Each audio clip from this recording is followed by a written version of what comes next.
কালকে 4টা থেকে আমরা আমরণ অনশনে আছি। তারপরে কর্তৃপক্ষ বলতে আমাদের সন্ধ্যার দিকে আমাদের 3 জন সদস্যের একটা দল ভিতরে গিয়েছিল। ওখান থেকে আমাদেরকে সেরকমভাবে কোনো আশ্বস্ত করা হয় নাই এখনো পর্যন্ত। আমাদের দাবি যতক্ষণ না মানা হবে, আমাদেরকে যতক্ষণ পুনর্বহাল না করা হবে, আমরা রাজপথ ছাড়বো না। আর বাংলাদেশের জনগণ, আমাদের সরকার, আমাদের অভিভাবক, আমাদের স্বরাষ্ট্র উপদেষ্টা, আমাদের উপদেষ্টা মহোদয়, তারা যদি চান আমরা এই রাস্তায় নিজেদের জীবন দিয়ে দিই, তারা যদি আমাদের মানে এই রাস্তার উপর পড়ে পড়ে মরা দেখতে চাই, তারা দেখতে পারে আমরা এখানে জীবন দিয়ে দিব আর কি। আমরা এখান থেকে নড়বো না, আমরা আমাদের পুনর্বহাল চাই। কালকে আমাদের পাসিং আউট প্যারেড, আজকে আমাদের র্যাঙ্ক ব্যাচ পড়ানো হচ্ছে। প্রত্যেকটা পুলিশের কাছে র্যাঙ্ক ব্যাচ হচ্ছে একটা স্বপ্ন। প্রত্যেকটা পুলিশ যখন একাডেমিতে প্রবেশ করে, যখন পুলিশের চাকরিটা পায়, একাডেমিতে প্রবেশ করার সাথে সাথে তার একটা 1 বছর ধরে লালিত স্বপ্ন যে তার কাঁধে র্যাঙ্ক ব্যাচ উঠবে। আমরা এসআই, আমাদের কাঁধে 2টা করে স্টার ওঠার কথা। আমরা প্রত্যেকে ওই জিনিসটা লালন করে আসছি যে না, আমরা একটা বছর পরিশ্রম করতেছি, আমরা র্যাঙ্ক ব্যাচ পড়ে পরের দিন আমরা ইউনিটে জয়েন করব। র্যাঙ্ক ব্যাচ পড়ার পরে তো একাডেমি থেকে বের হয়, কিন্তু সেটা কিন্তু হচ্ছে না। আগামীকাল আমাদের পাসিং আউট প্যারেড, অথচ আমরা এখনো এই পথে বসে রয়েছি। আমাদের কেউ কোনো আশ্বস্ত করতেছে না। আমাদের কি দোষ এটা এখনো পর্যন্ত আমাদের অজানা। আমরা বারবার কর্তৃপক্ষকে নক করতেছি, বারবার কর্তৃপক্ষের দৃষ্টি আকর্ষণ করছি। আমরা তো সাধারণ কি বলবো, আমরা তো সাধারণ এখন শিক্ষার্থী বলা যেতে পারে, কেননা আমরা এখনো ইউনিটে জয়েনই করি নাই।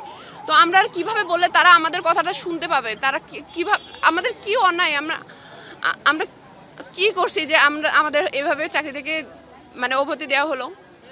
আগামীকালকে পাসিং আউট প্যারেড, আমরা রাস্তায় এখনো বসে রয়েছি, তারা আমাদের সাথে কোনো যোগাযোগ করতেছে না।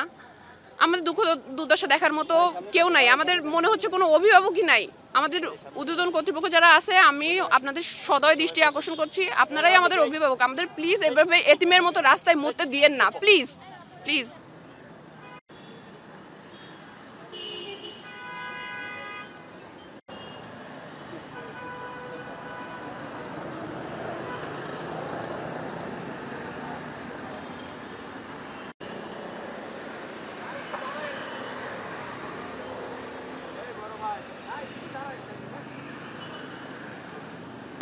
আপনারা ইতিমধ্যেই জেনে থাকবেন যে আমাদের গত 5 এবং 6 জানুয়ারি যে প্রোগ্রাম ছিল, সেই 6 জানুয়ারি আমাদের একটা প্রতিনিধি দল ভিতরে গিয়েছিল।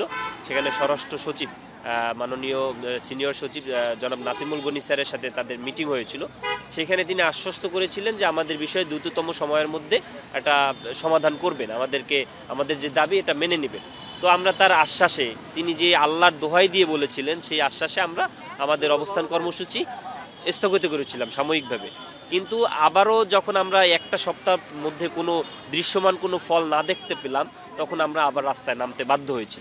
তো কালকে আমরা সারাদিন প্রায় 4টা পর্যন্ত বসে থাকার পরও কোনো সমাধান পাচ্ছিলাম না, কর্তৃপক্ষ থেকে কোনো সাড়া পাচ্ছিলাম না। অবশেষে যখন আমরা আমরণ কর্মসূচি ঘোষণা করলাম, তারা আমাদের কাছ থেকে 3 জনের একটা প্রতিনিধি দল ডেকে নিল। তো ডেকে নিয়ে আবারও আগের মতোই আশ্বাস যে হ্যাঁ, তোমাদের ব্যাপারে সিদ্ধান্ত নেওয়া হবে, নানান ধৈর্য ধরার কথা বলতেছেন যে হ্যাঁ, তোমাদের একটু ধৈর্য ধরো, তোমাদের সিদ্ধান্ত নেওয়া হবে। কিন্তু আসলে দৃশ্যমান কোনো কিছুই তিনি নিচ্ছেন না, বা কবে হবে কোনো নির্দিষ্ট সময় বলতেছেন না। অথচ আমাদের বাকি ব্যাচমেটরা এখন ট্রেনিং শেষে র্যাঙ্ক ব্যাচ করে বের হচ্ছেন, আমরা রাস্তায় নামছি। আসলে এই দাবিটা তো আমাদের হচ্ছে কি, দেয়ালে পিঠ থেকে গেলে যা হয়, আসলে আমাদের এর আগে সব কর্মসূচি, সব ধরনের পদক্ষেপই আমরা নিয়েছি।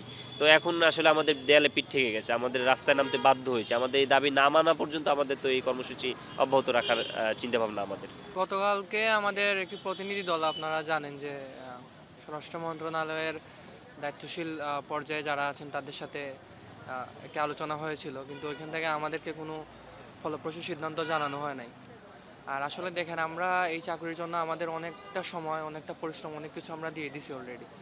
আমাদের জীবন থেকে প্রায় 2টা বছর, এই নিয়োগ প্রক্রিয়া থেকে শুরু করে প্রায় 14 মাস ট্রেনিং, 20টা মাস আমাদের জীবন থেকে চলে গেছে। আমরা চাইলেই এখন যে এটা বাদ দিয়ে দিব, জিনিসটা আসলে এত সহজ না। আমাদের পিঠ একদম দেয়ালে ঠেকে গেছে। আমরা আমাদের দাবি আদায় না হওয়া পর্যন্ত আমরা এখান থেকে উঠবো না। আমাদের সিদ্ধান্ত এটাই। যতদিন পর্যন্ত আমরা আমাদের না কোনো কাঙ্ক্ষিত ফলাফল পাই, আমরা না কোনো আমাদের দৃশ্যমান কোনো রেজাল্ট পাই, ততদিন পর্যন্ত আমরা এখান থেকে উঠবো না। কারণ আমরা তো কোনো অন্যায় করি নাই। অন্যায় না করে কেন আমরা এসব সহ্য করবো? আর একটা বছর এত কষ্ট ট্রেনিং করার পরে কেন আমাদেরকে এখন এই ফলাফল রাস্তায় বসে থাকা, এটা কি আমাদের প্রাপ্য? যতক্ষণ পর্যন্ত আমরা না কোনো ফলাফল পাই, আমরা এখান থেকে উঠবো না।